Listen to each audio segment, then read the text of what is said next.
Hi, I'm Peter Knight. I'd like to talk to you today about one of the things that causes problems with club face control. Often it goes unnoticed, and that's changing tension or the creation of tension at some point during the swing. Now, most often that's going to show in hands, wrist movement and arms. So let's have a look at what creates that and then also what we can do about it. Of all of the impact variables, the path of the club through impact, the angle that the club swings to the ground, the speed of the club through impact, and the angle of the club face at impact, in other words, where it's pointed, the one with the biggest natural variable is going to be club face alignment at impact. So really highly skilled players are going to get the club to come back to impact either square or within plus or minus 1 degree. The ball's going to fly pretty straight. As the skill level drops or handicap levels get higher or scoring average gets higher, that variation increases. So, for example, a player who is, and I'm making these numbers up but you'll get the idea. So a player who is off, say, a handicap of round about 5 or 6 might have a variation of plus or minus 2 degrees. So all of a sudden now there are shots that are starting to go a little bit further offline. And we take that all the way out to, say, a player who plays off around about 20, they may have a variation of plus or minus 4 degrees. So anytime they're playing shots and it falls within that natural variation of plus or minus 4 degrees, the shots can go a long way away from the target. They'll feel that, what did I do there that was so different to my previous swing? And it may be that natural variation has kicked in. I'm not too happy about it when the club face is either a long way open or a long way closed because the ball's not finishing near the target. One of the things that's going to help us most, aside from holding the club properly to begin with, is just controlling the tension that you've got, particularly through hands and arms when you're swinging the club. Now, one of the ways that you can determine that is when I hold the club here. In fact, if I hold my hand out here, my hand's running straight up and down, so my wrist is also running straight up and down. So my wrist, I'll say it's vertical. That would be where my wrist is horizontal.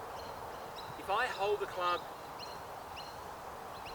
out in front of me here, holding the club correctly, my left wrist is almost vertical. So much so that I'll say it is. It's almost vertical. So when I put the club down behind the ball, it's still in that same position. When I swing the club back to impact and strike the ball, I want that wrist to still be in that vertical position. And here's where I find that the majority of players, when they're swinging the club, are not bringing the club back to the ball with the hands in roughly the same position or almost exactly the same position they were at address, or I'll say their wrist position, because the hands are in a different position.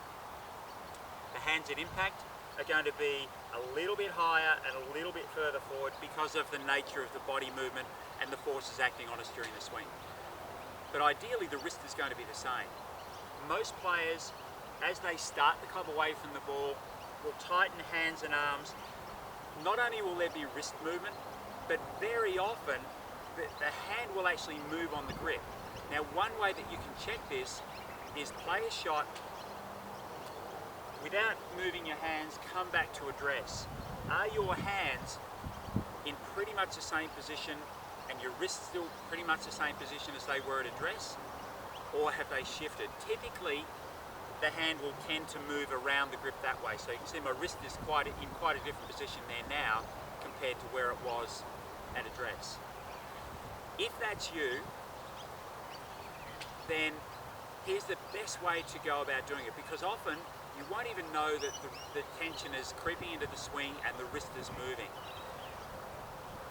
Make some practice swings, and your attention is very much on maintaining the same pressure in your fingers, the same tension in your fingers right through the first half of the backswing. If you keep the tension in your fingers through the first half of the backswing fairly even, it's likely that that's going to continue through the swing. Now the forces acting on you during the swing or acting on your fingers mean that the tension will naturally change anyway, but it shouldn't be a dramatic change that suddenly shifts your hand position on the club. So I can practice from here, just beginning my backswing without allowing any change in pressure. Now if when you do that, the movement feels really different to normal, then you can be pretty sure that you've probably added some tension as you've started. So once I get the feeling of moving the club away from the ball and not getting any twist through here, then I can start to progress the swing a little bit longer and looking to do the same thing without moving my wrists. I might make a full practice swing, come back to address, and see that the finger pressure's even. Then when I'm playing shots, again my attention is on that very first part of the backswing to keep the pressure nice and light, so that when I'm playing a shot, again, attention's on that very first part of the backswing, and then I come back to address, and my hands are in much the same position, almost exactly the same position as what they were to begin with. So practice noticing first of all whether or not there's any change in tension with either hand, especially the left hand seems to be the most common, regardless of whether you're a naturally left or right-handed person. Of course, for a left-handed golfer, it's going to be the right hand. Then practice building the movement without changing it, and you might notice a massive improvement in your ability to control the club face and, of course, the direction of your shots.